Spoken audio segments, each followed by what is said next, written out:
attendees joining the room, and this session is now being recorded.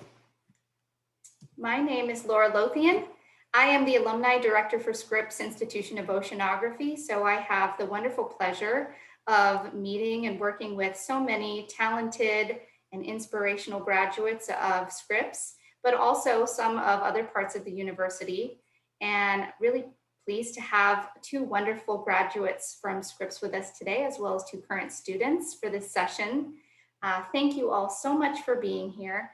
I hope that you've had the opportunity to join some of our other sessions today, our keynote, and we had a fantastic training on implicit bias, and that was with some of our Equity, Diversity, and Inclusion Fellows from Scripps as well, and our Director of EDI Initiatives, Kiara Alzain. So wonderful work that they're doing. And for this session, we'll be talking about activism and how that relates to the intersection of environmental and social justice, which many people might think are very separate, but they're actually very interconnected. So I'm going to get things started real quick with some introductions of our two wonderful student moderators, Ashley Medina and Andrew Nguyen.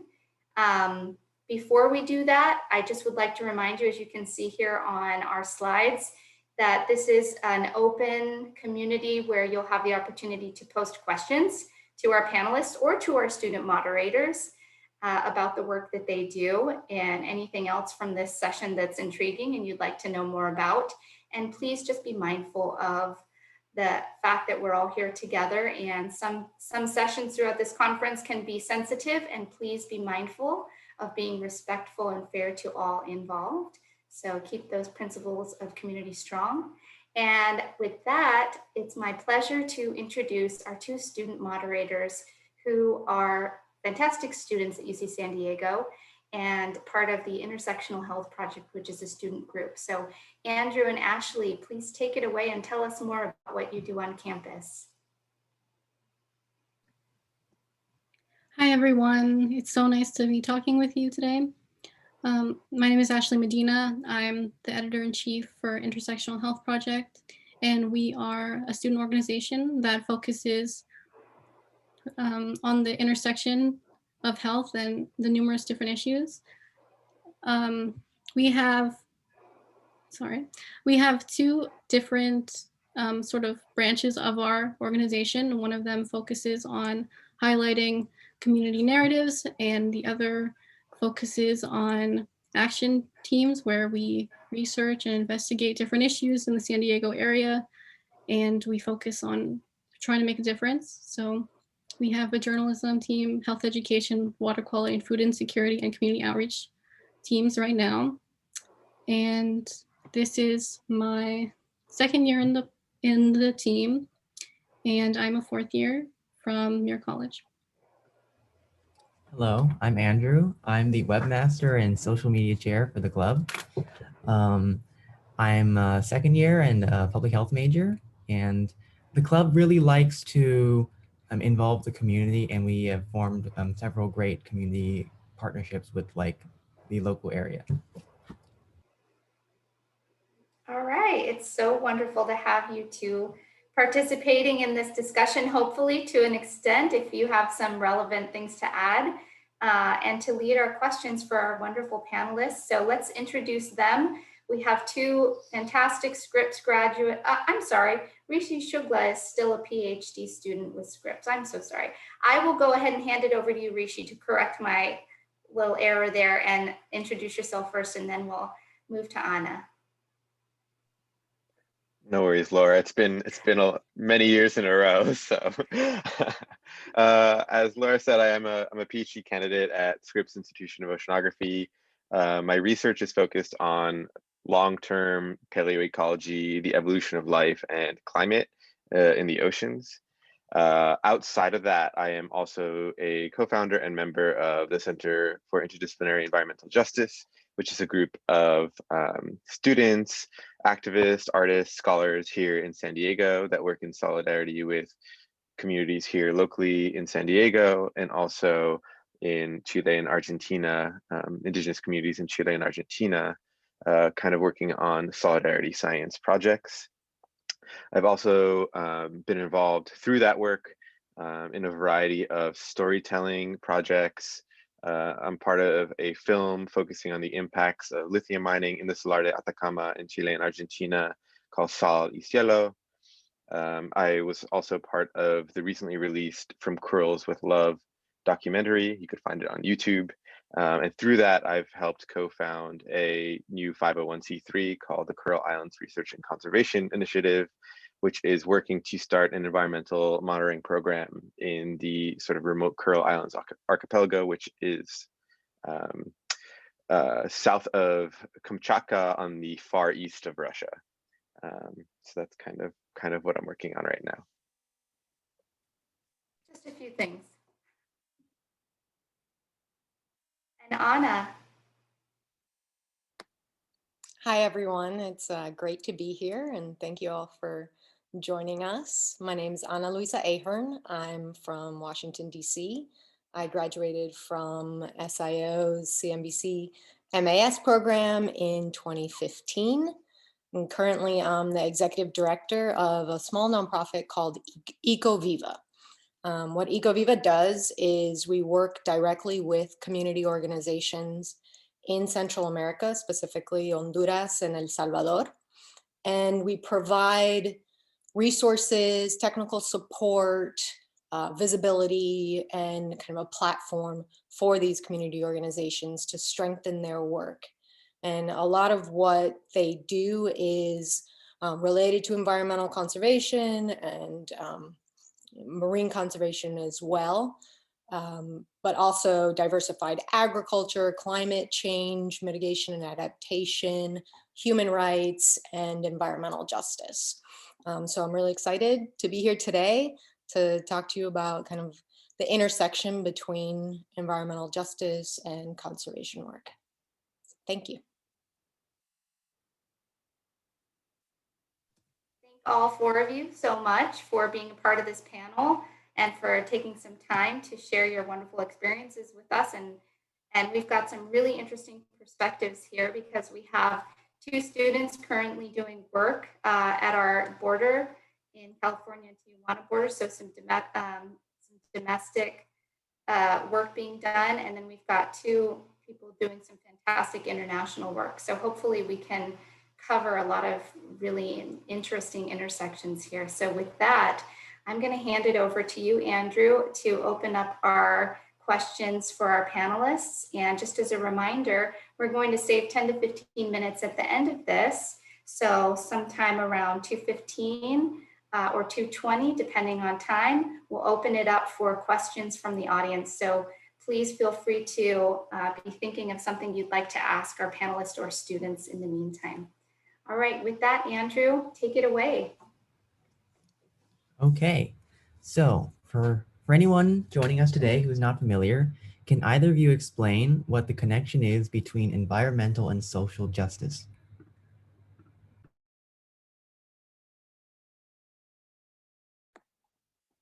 Sure. So, like I was saying before, the organization I work with, EcoViva, sort of sits at that juncture between environmental and social justice.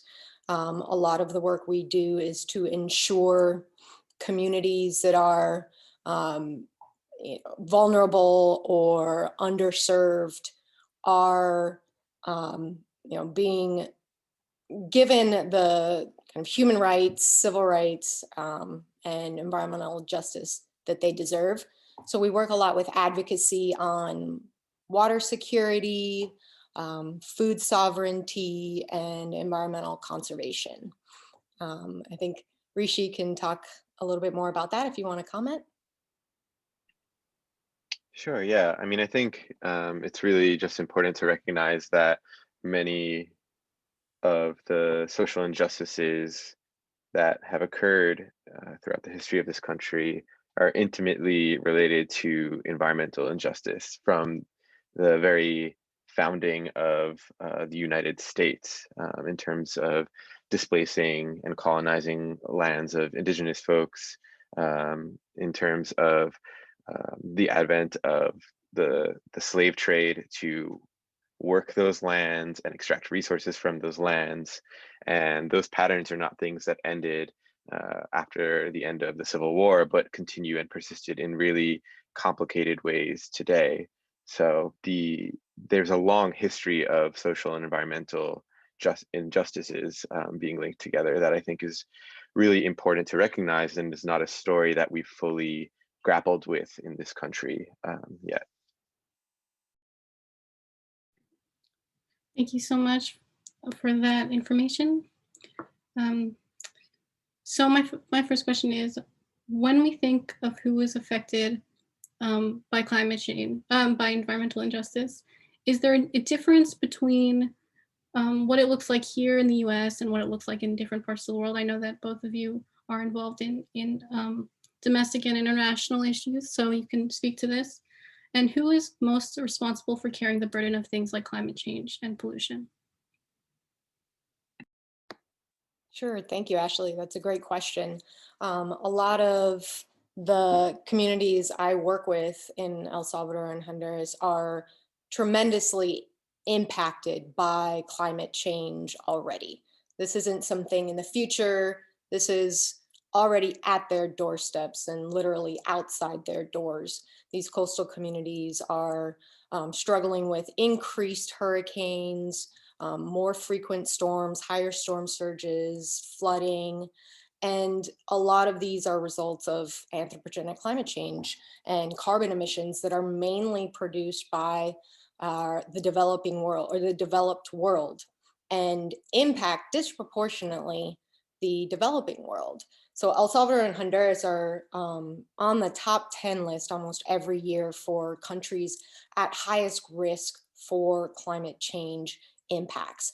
And El Salvador is, I think it's responsible for contributing less than 1% of carbon emissions throughout the globe. So a place where, they are not responsible for the majority of, the problem and for contributing to the problems, but they face some of the worst impacts. And these storms, flooding, changes in weather patterns like increased rains or droughts really negatively impact their food security and force migration. So it's a really, really big problem with justice issues. Why are we able to, or why are developed countries able to export the effects of their actions? And when there is mass migration from countries like Honduras and El Salvador to the United States, for example, how is that represented in the media? How do we view that when really countries like the United States are a major driver of the situation in that country or in those countries that people are leaving?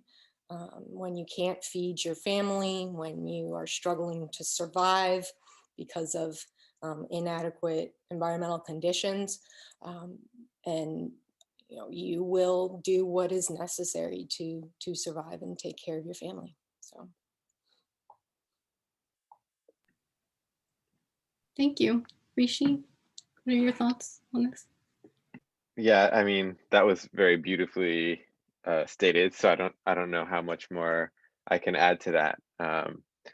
But yeah, just to reiterate, I mean, the impacts of climate change intersect with inequities that are really apparent with race, class, gender, both here in the US and abroad. And there are problematic aspects with also how we choose to address climate change. So an example of this is the communities that the Center for Interdisciplinary Environmental Justice works with down in Chile and Argentina, for example. Not only are they dealing with the impacts of climate change, they're also dealing with the fact that the lithium being extracted from their ancestral lands is being used to power the sort of green revolution. Lithium batteries are used in electric cars. They're often seen as a source for energy storage for intermittent renewables like wind energy or solar. So the burden of those climate change solutions are also something that's being thrust upon folks in the global South. So it's compounding factors. It's climate change as a threat multiplier, multiplying the threats of what already exists in the form of inequities in our world today.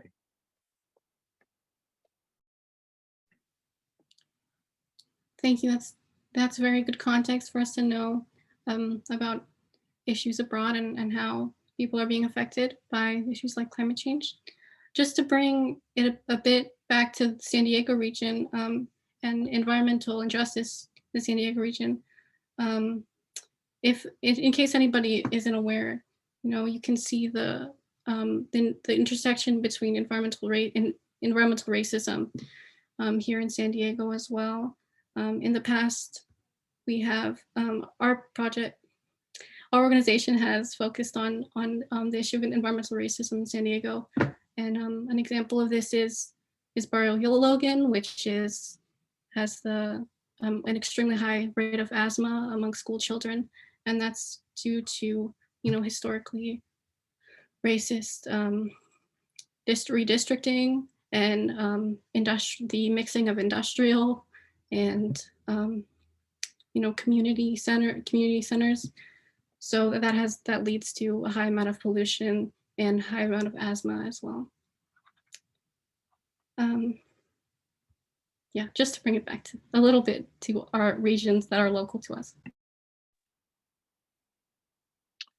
Yeah, I mean, that's such a great point. I mean, the historic redlining practices that you brought up are so apparent across every major city in the United States. And you can actually go back and look at these primary documents of redlining practices. And for those of you who don't know, redlining was basically the Federal Housing Association's racist policy in the early part of the 20th century to rank neighborhoods in urban areas across the United States on a scale of red, yellow, blue, or green, based on the quality of the neighborhood. And you can go back into these primary documents also for the city of San Diego and see that the ratings for these neighborhoods were in large part done based on the racial composition of these neighborhoods. So for example, you can go to Barrio Logan and see that the Federal Housing Association ranked Barrio Logan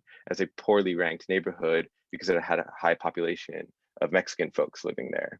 And it explicitly states that in those documents. And this is really important for how we think about environmental injustice in urban areas today, because those documents, even though the practice ended during the 1950s, those ratings were still used to inform things like who got a mortgage, how much investment a city put into a specific area, where industry goes, where highways go. And that's why place in so much of the United States is a great proxy for race.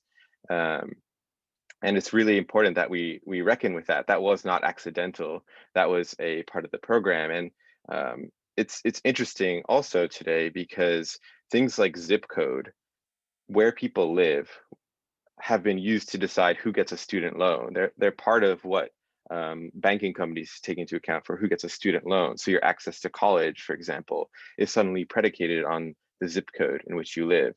And these things, are still happening here in San Diego today. I mean, this weekend in El Monte Valley in East County, there's a protest walk going on because there's issues with sand mining companies that are trying to buy up a whole bunch of land there and extract sand for construction purposes. And the indigenous folks and local community members there are incredibly worried about the onset of valley fever, in addition to the destruction of that land. So these are the sorts of things that trickle through time, not because there's a cabal of evil people who are still perpetuating it forward today, but because they were structurally embedded in the way our cities were formed in the first place.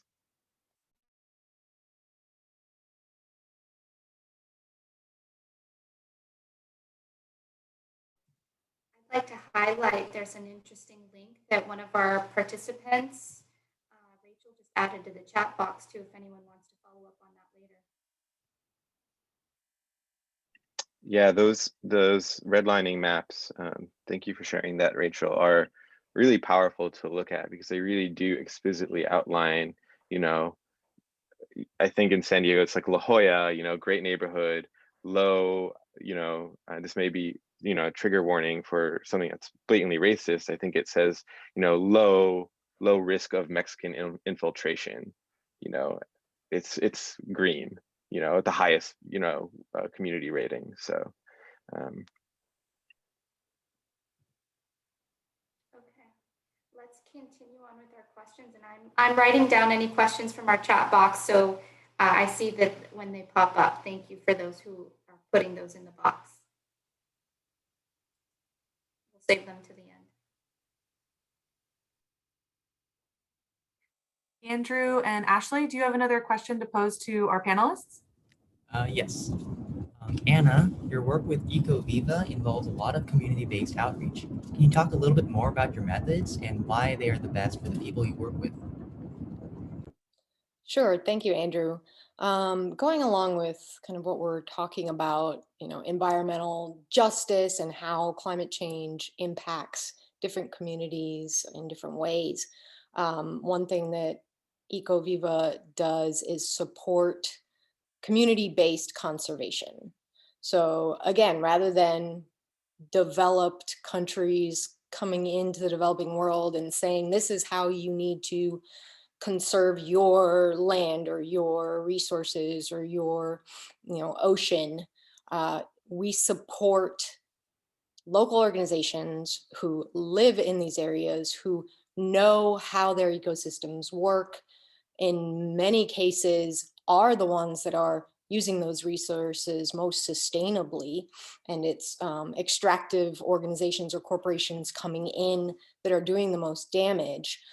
So thinking a little bit about how to decolonize philanthropy in a way. So rather than this north-south relationship, shifting that and making it a little bit more equitable and just. So in a way, you know, some ways that we try to do that, and we're not perfect, we're not by any means, you know, this is a learning process, but trying to provide materials and resources that these organizations need to carry out their missions, carry out the innovative solutions to climate change that they already have in place or that they know will work, and they just need some financial resources or help with advocacy or networking with government institutions or international funders or international organizations. So that's kind of a little bit of what we provide. And just anecdotally, these communities where I work in Honduras and El Salvador are incredibly effective. The conservation work that they are doing it's grassroots, it comes from the base, it's people taking care of their own mangrove forests because they know how important they are for their own health, for their own safety, for their livelihoods. A lot of these communities live off of the resources provided by the mangrove forests, and they've seen how overfishing or overharvesting can negatively impact, you know, their economic well-being and the well-being of their family. So when that power is shifted, when decision making is put into the hands of those people who stand to gain the most as well as lose the most from conservation initiatives, you see a lot more effective outcomes. I've also just personally seen some other marine protected areas in Honduras that were very top down, kind of that outdated, more colonial model of foreigners coming in and saying, we're the scientists, we're the conservationists, and we know what you need to do, and we're going to close this area off and make it a no-take zone. And the results of that were pretty terrible. nothing really happened. It was a paper park, so not any real change or conservation. Just on paper, we had all these regulations and rules that nobody followed because there wasn't any community buy-in. Community members weren't consulted. Their vast knowledge wasn't tapped, and therefore these areas were not protected and were not, the goal of a protected area was not met. And so I think, engaging with communities and not just engaging, but really shifting that power into the hands of local community organizations is critical to our, the future sustainability of our planet. Thank you for sharing. That was really great. It really shows that building community bonds and understanding how to reach your target audience is really important for activist work. So thank you for that. Yes, thank you, Anna. And I also think that, on the topic of shifting the power into the communities that are most going to be affected by these issues leads us well into my next question for Rishi. So your research, and you've also written about some of the effects of developing climate change solutions, specifically your research into lithium mining. So can you talk more about how some proposed climate solutions might actually affect communities in a negative way? Sure, yeah, and I think this this actually segues nicely from what Ana Luisa was saying just now. And I had already brought up the impacts of lithium mining on indigenous communities in Chile and Argentina, and the reliance on extractive industries for climate change solutions is really complicated. And I think building on what Ana Luisa said, what I would really love to see more of is prioritization of climate solutions that are locally driven, that are community driven, that are not extractive whenever possible, that build capacity in the local environment and ability for those communities to adapt and migrate, adapt and mitigate the impacts of climate change. And there's a big irony in a lot of these extractive solutions to climate change because indigenous lands are among the most biodiverse on the planet. They're among the most resilient to climate change on the planet. So when working with folks in Chile and Argentina, they're struggling against lithium mining companies. They're struggling against the Chilean government kind of coming in and allowing these mines to extract as much lithium as possible. The point that they're making is, we have lived here quite literally for 10,000 years, and we have kept this place healthy and robust, and we are part of this place. Our culture, our ancestry is all place-based. It's here. It can only exist here. Yet for some reason, these are the places that so often are resource rich as a result of that and become the targets for extractive industries. And as many scientists are well aware, we are facing a crisis in biodiversity on the planet in addition to climate change. And I think really grappling with, how do we focus on climate solutions that are regenerative and reciprocal with local environments, and how do we support community members who are already trying to do those things is really important. And this is something I saw a lot of when I was at a year ago. I was in Madrid for the UN, the annual climate conference that they have, and outside of those UN climate conferences, there's always an additional meeting of activists and organizers from all over the world, and I had a chance to go and speak there.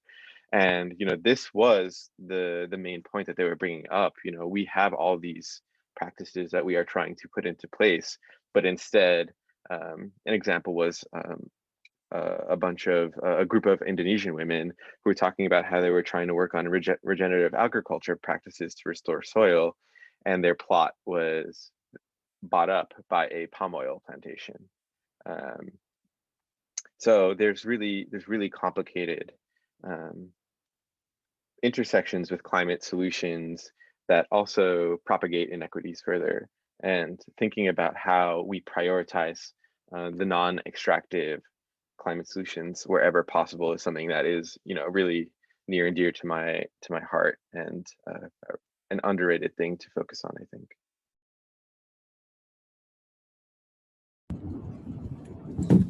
Okay, clearly, thoughtfulness needs to go into building solutions for these issues. So how do we address social justice and inclusion while still tackling sustainability and environmental issues? What can we do to be a part of that solution? Thanks, Andrew. I think that's a great and complicated and difficult question.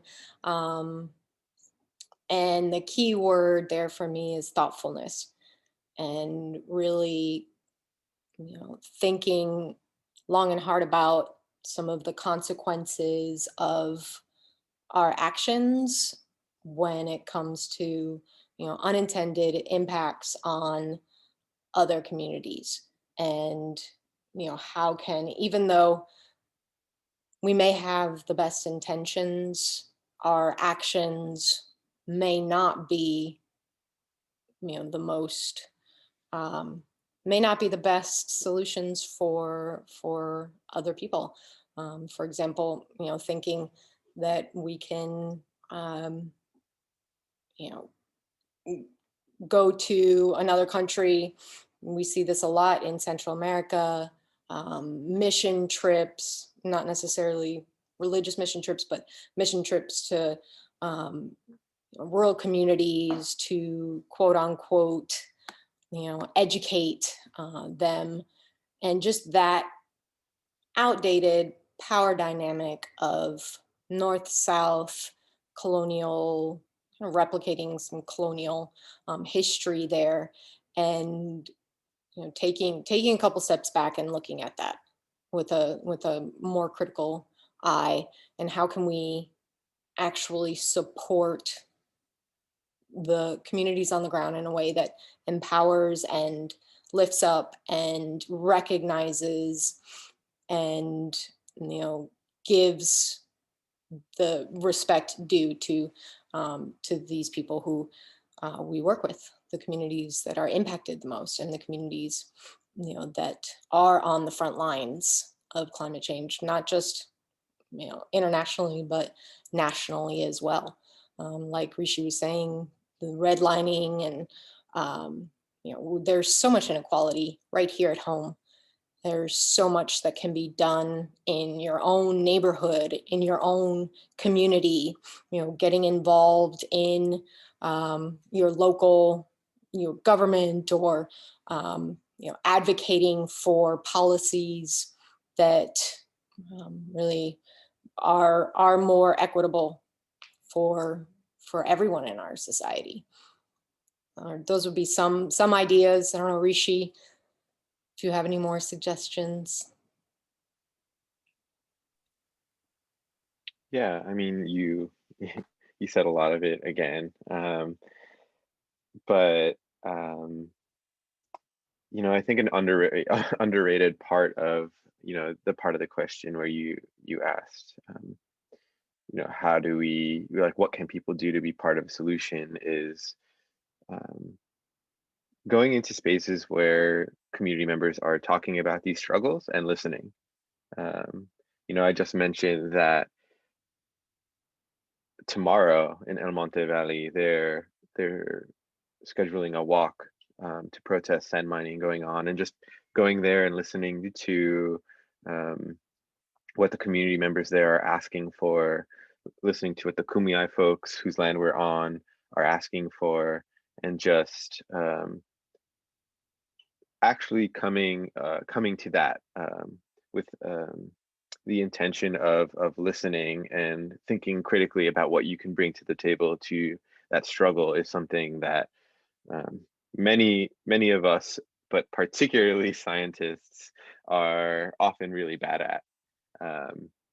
But if we are ever going to use research towards movement building or towards justice, it starts there. It starts with this, with building our own capacity to listen and be involved in uncomfortable conversations that will then set the stage and set the relationships for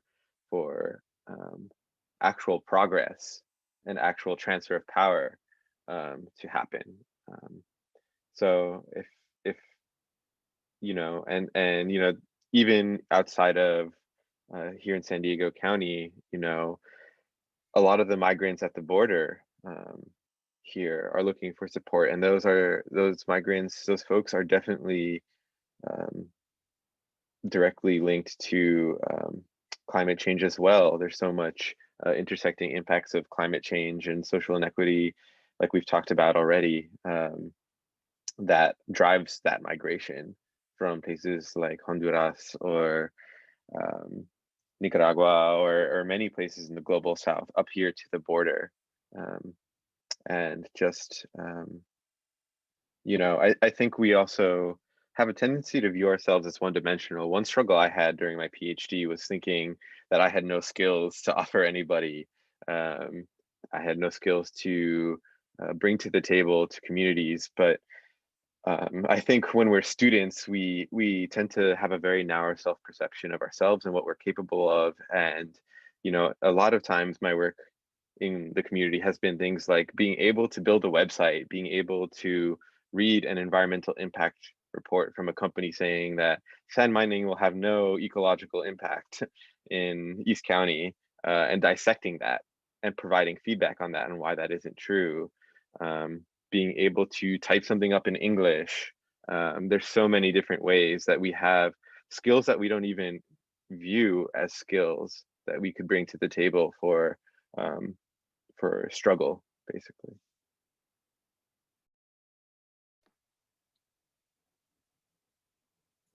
Yeah, and I think just quickly to add to that, we're also in a place of incredible privilege. We, you know, all of us here are alumni of, you know, incredible institution, and there is a level of, you know, privilege that comes with that. I think a lot of our community has financial resources, and sometimes that is the best way to support, you know, organizations or advocacy campaigns or initiatives is through financial contributions. I'm not trying to plug my nonprofit or anything, but, you know, that is true. And like you said, Rishi, as well, website skills, you know, are incredibly useful for organizations who are just starting out or who don't have access to that technology or those resources. So there are lots of ways that you can get involved and really make an impact in a way that acknowledges environmental injustice and social, you know, social justice issues.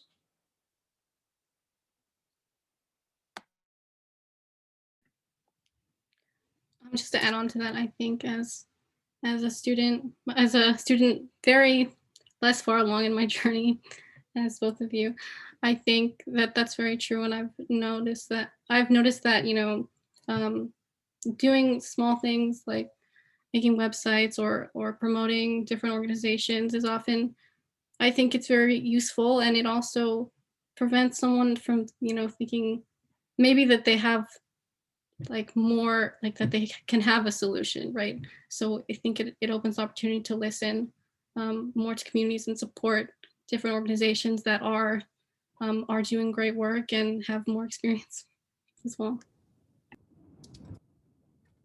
Okay, we're gonna open the panel up for discussion questions from the audience. If you have not already, please share your questions in the chat.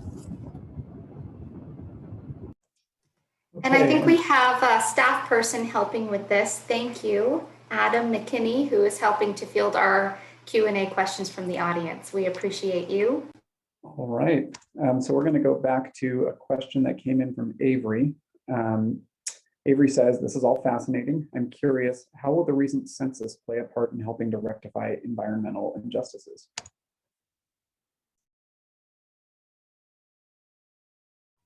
And that's regarding some of the redlining that was being discussed. Correct. Avery, if you want to jump in to clarify anything. Yes, that was in regards to the redlining earlier. Just curious about that. If you want to expand locally in San Diego. Do we have any information on that, panelists or our students? Well, understanding,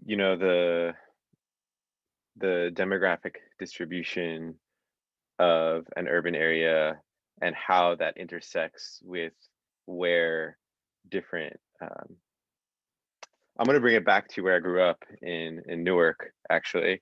And the reason that, some of this census information is so important is because growing up in Newark, where I did, the intersection of contamination zones is so closely linked to where people of color live, that being able to actually dissect that, I think, is a very powerful tool, and it's a very powerful piece of evidence that much of what we see is in terms of environmental contamination in the US, in terms of air quality issues, is in fact race-based. And it does set the stage for people being able to understand how populations are moving and shifting and create better policy surrounding that. I think another thing that I think the census is really important for, though, is looking at patterns of gentrification in cities, and how that will displace people of color. Also something that is happening here in Barrio Logan in San Diego. And I think one thing with climate change is going to be really important going forward in the future is when things like sea level rise happening and these wealthy coastal areas get displaced, where are they going to move? Where are they going to be buying up property? How are they going to be displacing where people of color live? And I am hopeful that census information can be used to help prevent some of that from happening, to help prevent people of color from being displaced from their homes. That's a little bit out of my wheelhouse, exactly, but that's my 2 cents. Thank you. And just to add on to that, you may have mentioned it, but my audio went out for a minute. Just the issue of including undocumented persons in the census is incredibly important. The former administration tried very hard to keep that from happening for all of the reasons we're talking about today. And I think it's a victory for for justice, social justice, and environmental justice, that those voices are heard, that those communities are counted, and that the resources are equitably distributed.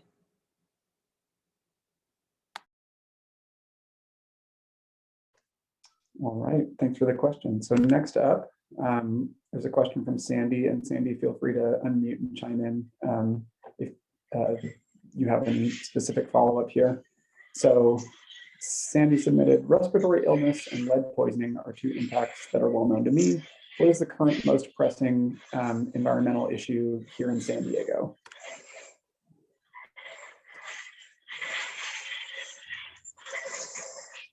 A local question about what are some of the most pressing issues for that question. Thoughts?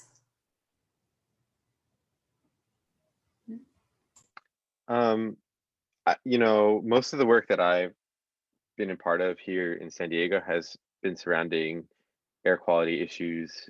I mentioned valley fever in El Monte Valley, and folks struggling for better air quality in Barrio Logan. But for, I think admitting what you don't know is better sometimes. And for that, I would actually reference you to the Environmental Health Coalition, which does a lot of really amazing work here in San Diego surrounding those exact issues and outlining how exactly these sorts of things are affecting different neighborhoods in San Diego. Well, it's telling if respiratory illness and impacts is still the #1 sort of problem. It means we haven't addressed it in these neighborhoods. And so that's sort of a place we need to start the charge. Yeah, 100%.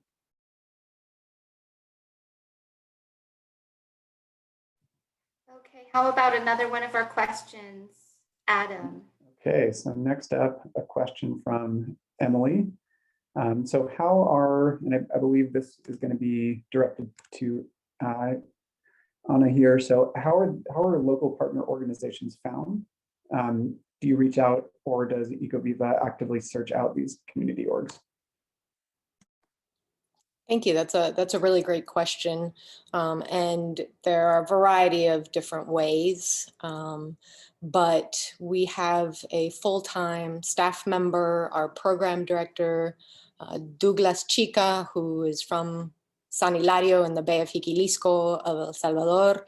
He is a social worker and studying environmental law, and he is our basically our field contact who does all of the vetting and oversight and local technical assistance, and is kind of through him where we get the information that we need to make those decisions.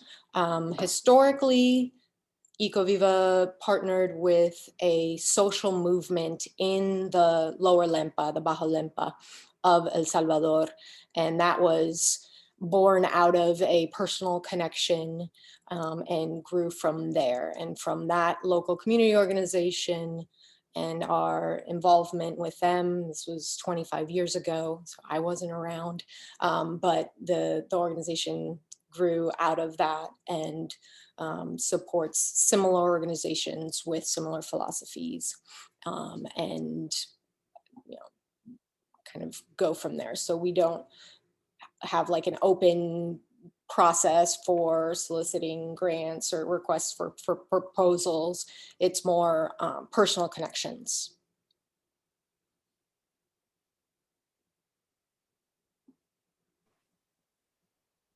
Thanks. These are great questions, by the way. Thank you to our attendees for such thoughtful questions. I think we have some more, right? And right, Adam? Yeah, looks like we have. I have one more. So,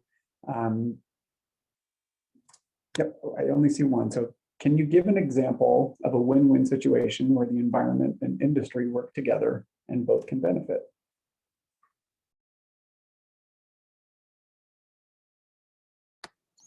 I mean, one possibility I think would be ecotourism, perhaps if it's done right.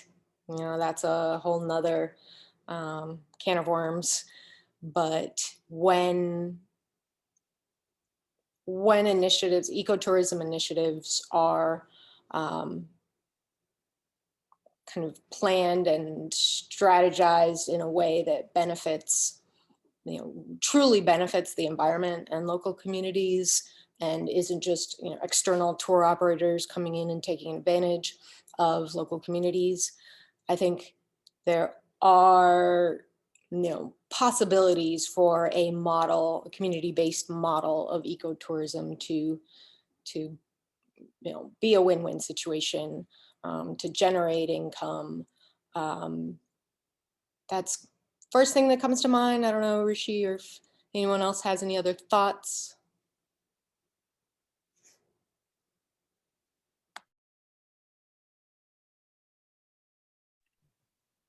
If not, I did see one other question here. It looks like Rachel has sent me a direct question, but I think it may have been intended for everyone, about if either of you or Andrew and Ashley have advice for, first of all, organizations locally that you would recommend, or just general ways to get involved. And before I open that up to you, I will share that for anyone who is interested in being a volunteer for some of the equity advancing opportunities that UC San Diego is pushing forward, if you sign up on our alumni and student platform, Triton's Connect, and I'll put a link in our chat for everybody. If you haven't already, it's very easy to sign up.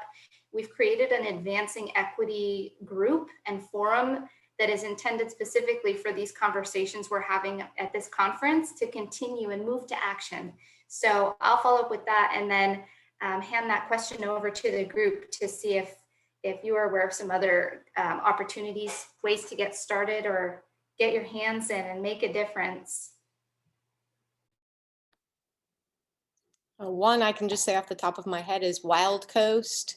Fellow alumni Paloma is works with Wild Coast based out of Imperial Beach, I believe. They do a lot of cross-border initiatives working with Baja California and Mexico on water quality issues, marine pollution, and with a strong kind of environmental justice lens. So Wild Coast would be one that I could suggest.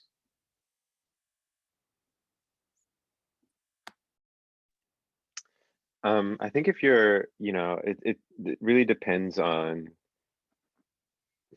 what it is that you're trying to target in a way.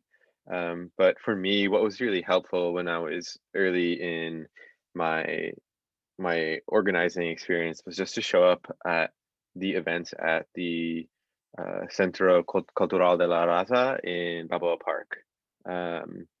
And that is such an amazing community hub. It's really a great space where a lot of folks come to talk about these issues and how they're sort of manifesting here in San Diego. So I think one of the best things you can do is just showing up there at events.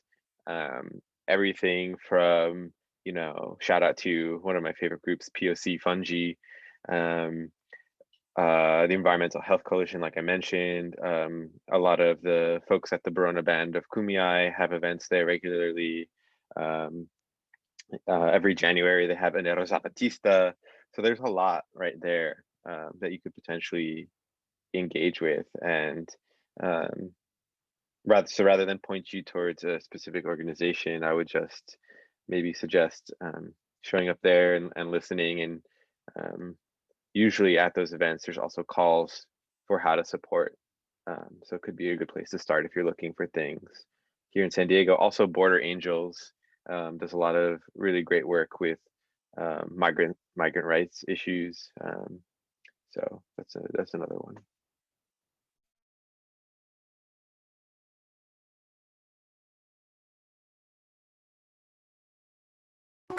I'll go ahead and ask kind of some good wrapping up questions because we have so many students and alumni that have joined this panel. And it would be wonderful to know a little bit more about both of your experiences getting involved in activism. What was your transition like from learning to doing? If you have any more advice on how to make that happen, that could be pretty interesting, I think. I'm interested anyway.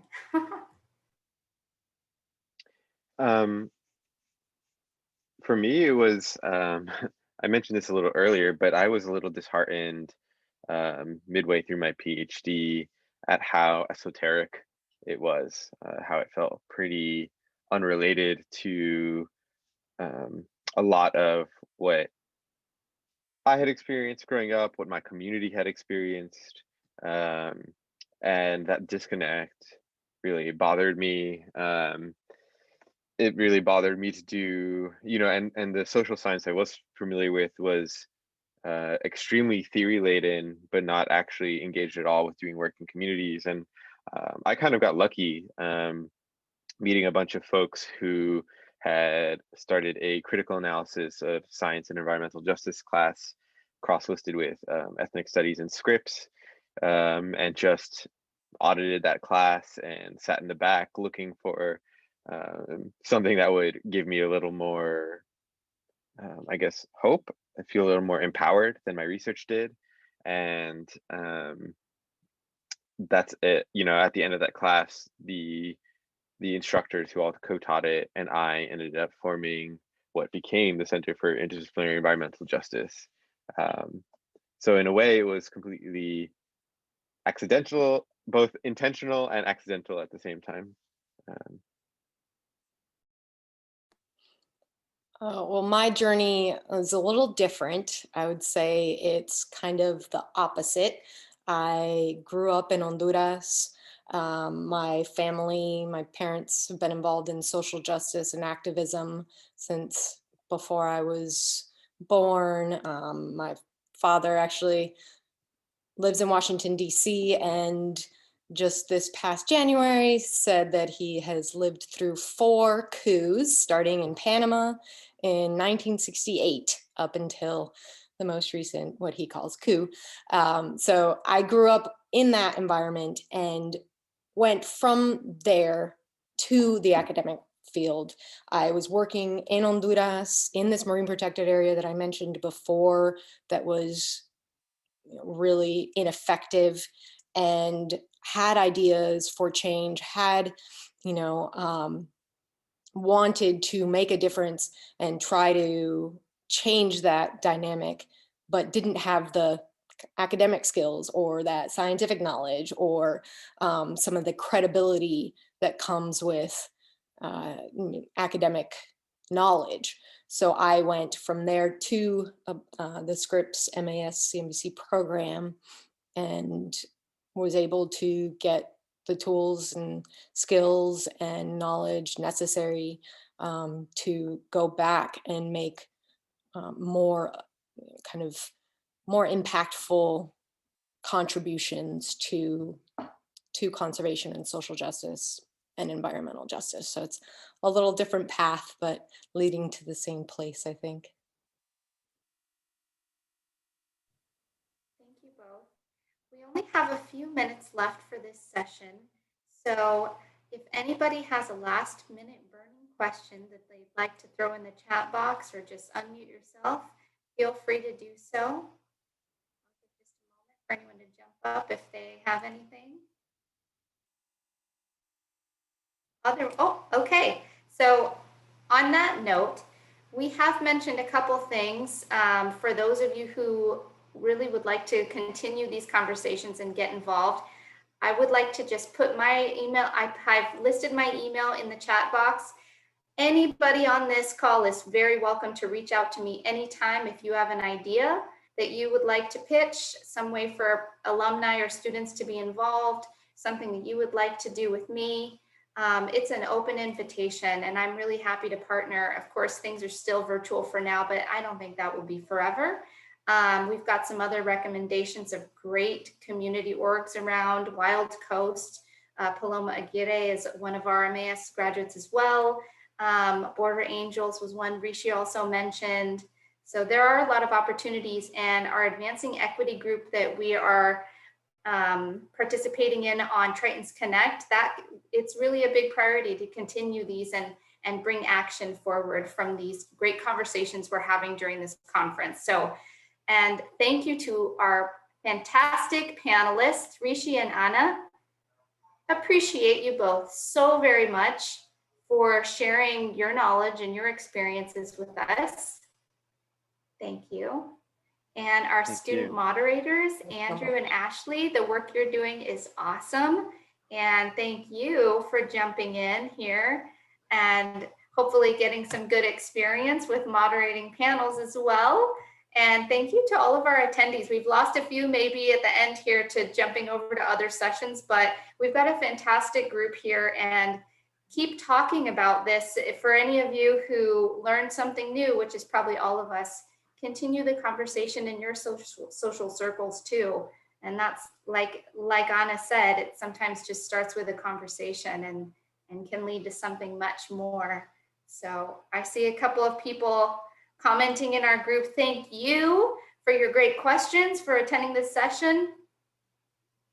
And with that, I hope you will join some of our other fantastic sessions and keynotes. There's more tonight. We have another featuring Scripps graduates if you have an inclination towards SIO. and that'll be Sea to Stars, Women Breaking Barriers in Scientific Exploration. I'll be there too, if you want to see me again. And then tomorrow we also have some fantastic sessions, and visit the conference hub to add those to your schedules. Thank you to everybody. Thanks, everyone. Thanks, Ashley, Andrew, and Laura. Thank you, everyone. Thank you. Thank you, Adam, also for fielding our questions.